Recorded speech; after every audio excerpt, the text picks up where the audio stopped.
I'm Bobby Marvin with HughVoices.com, and my question is directed to the brother from Brotherhood. I have a question. I imagine that you work with black teenage males, trying to get them to understand the importance of HIV/AIDS.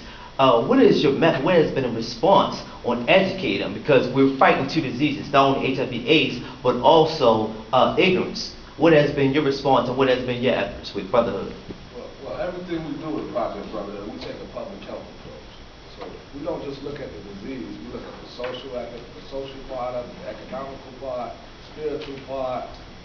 We look at everything. So one of the main things we do in working with young people, as well as old men, we tell them, get involved. You have a chance to make history. So I have to break down the disease in a way they understand. For example, we have an expressway in Chicago called Dan Ryan Expressway.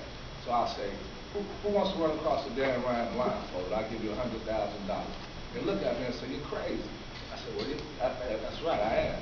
You having sex and not using a condom the right way is crazy.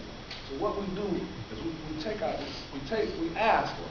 First we have a focus group. We ask them that knowledge, attitude, and belief. What does HIV mean?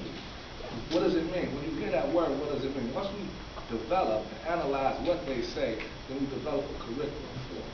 Culturally specific curriculum based on what they said and based on the experience and knowledge that we have. Once that curriculum is developed, we then train.